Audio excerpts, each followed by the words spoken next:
This entire Coachella has had such an air, and it always has, okay? It's always been the influencer Olympics, okay? But when I say it is so different this year when it comes to people's like entitlement and people's like selfishness and like do it for the gram like mentality, and I'm standing there and I'm so excited. And then time starts going on for Bieber to come on, and people are just shoving, people are sitting on the ground in big circles to like protect space so that other people don't have space. And then I keep overheard LA style, overhearing people say, like, this guy walks past us and he literally goes, it's gonna be a stampede and I hope someone dies, like dead serious. The amount of times I heard people say like Astro World and like just different things like that. Like he was doing acoustic covers of the songs on Swag, like Everything Hallelujah. There's a girl in front of me who's literally at the top of her lungs, it's quiet, it's so quiet. At the top of her lungs, she's literally going, I just like got my aura read and like I swear my aura is just so different than being here for Coachella Weekend 1 is over,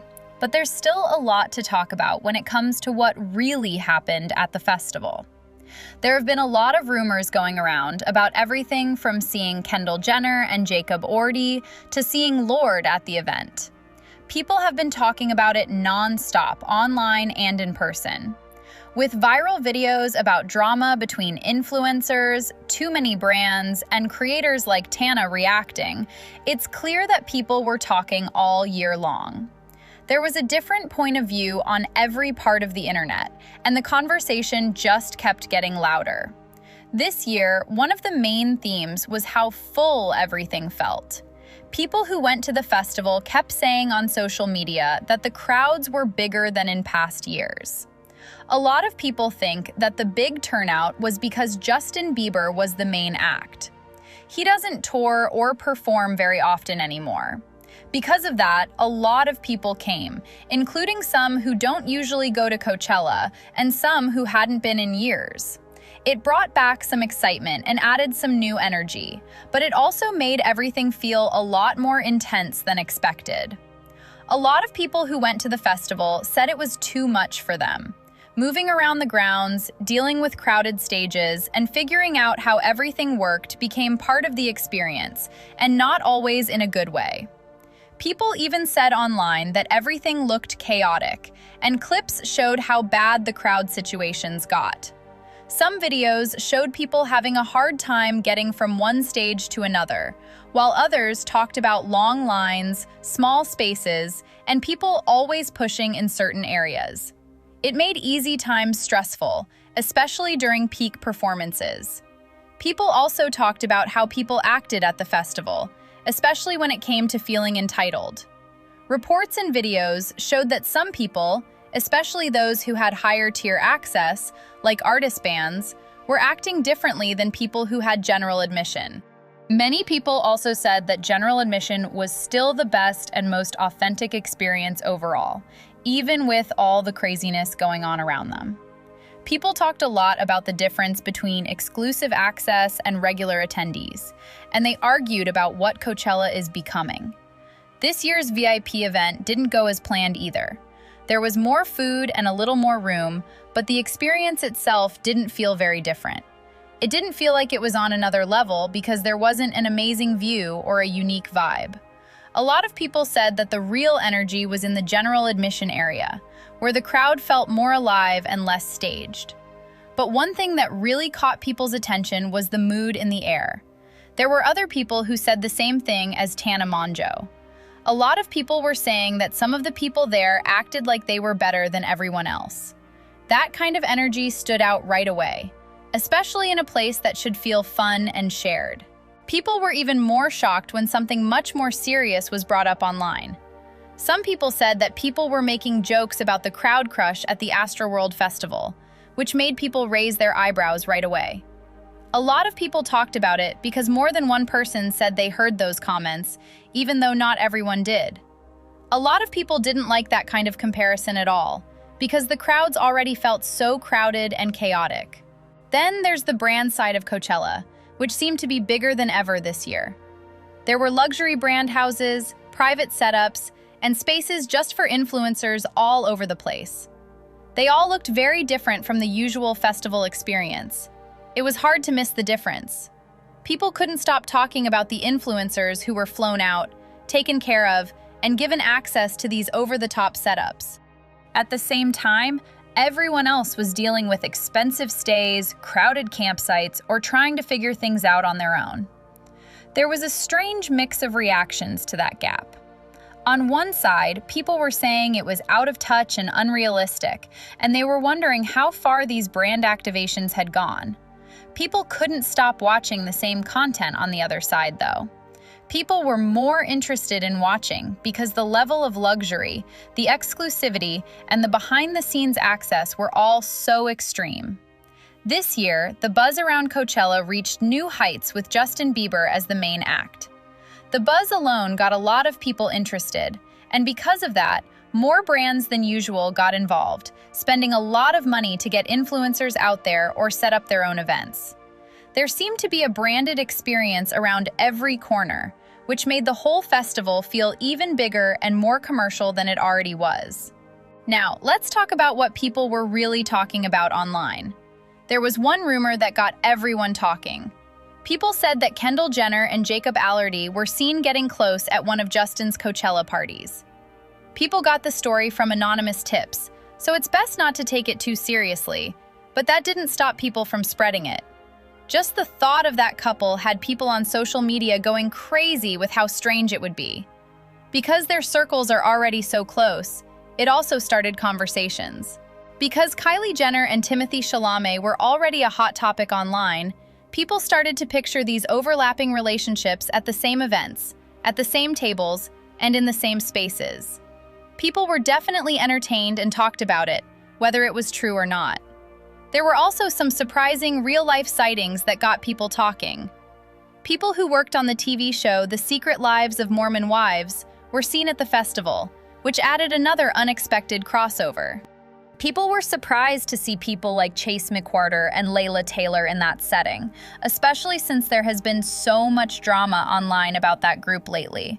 It just showed how many different kinds of people were there this year. There was also a part of the performance that fans talked about for a different reason.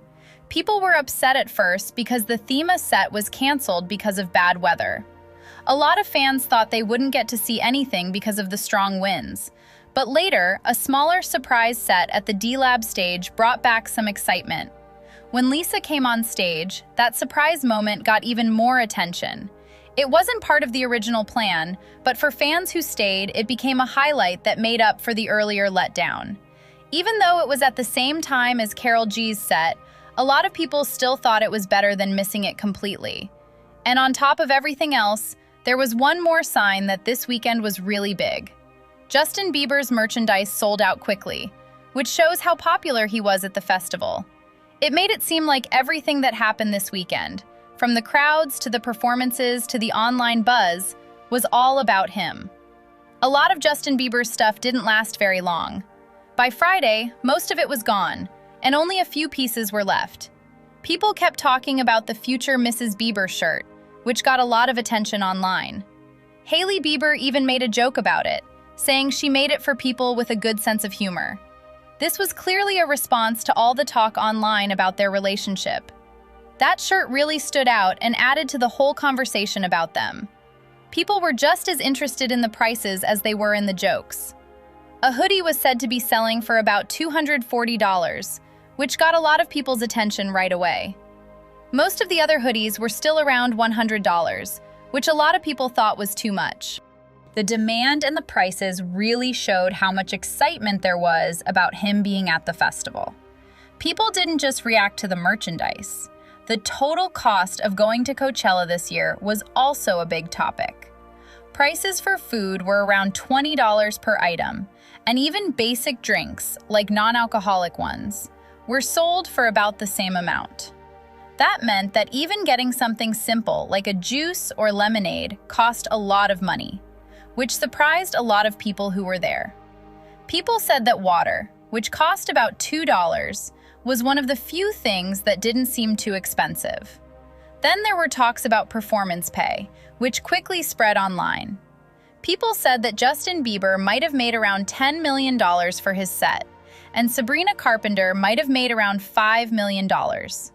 Even though these numbers weren't confirmed, they still sparked a lot of discussion.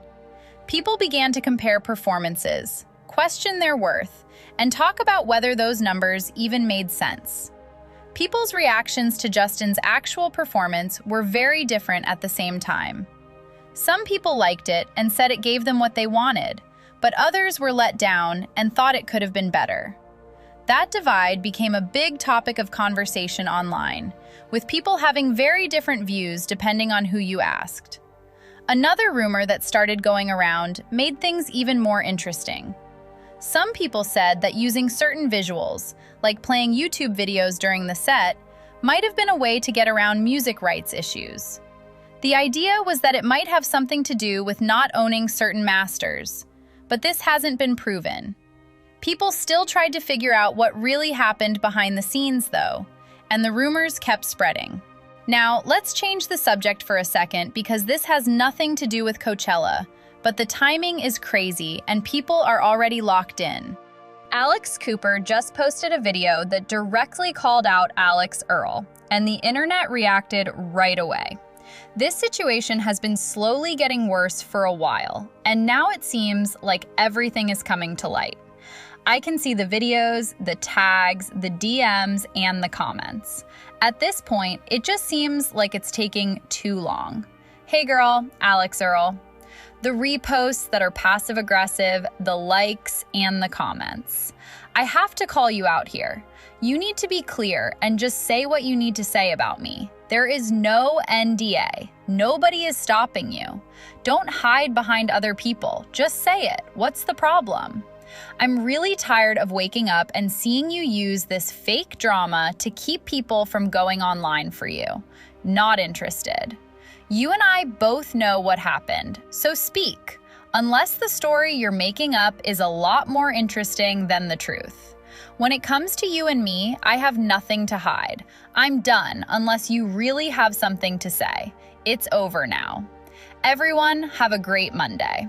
There has been talk of tension between them ever since Alex left the Unwell network. Just to give you some background, she used to have her podcast on that network, but she stopped being involved after about a year. After that, people started to notice little things, like how she wasn't at events and how she acted online in a way that suggested something was wrong. Things got worse when Alex reposted a video that criticized him and made claims that many viewers didn't like. The video made Alex look very bad, and that repost got a lot of attention right away. There wasn't just random talk anymore. It felt direct, and people began to wonder what really happened behind the scenes. Then the answer came. Alex Cooper talked about the situation in public, saying that if there's a problem, it should be made clear instead of hinted at online. At that point, it wasn't just a guess anymore. It was a real-time back and forth. The timing of everything was what really stood out to people. A lot of people noticed that the call-out happened while Alex was probably offline after a long night at Coachella. That detail made people wonder if the timing was planned, which made the situation even more complicated. Everyone is now paying close attention to what happens next. Will Alex answer directly, or will things stay indirect and keep getting more tense?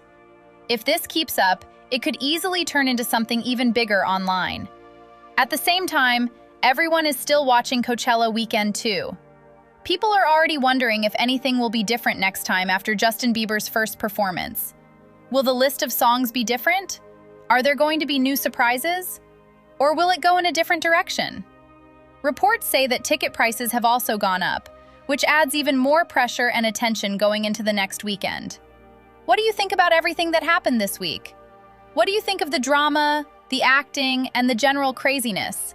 Leave your thoughts in the comments. Please remember to like, subscribe, and share.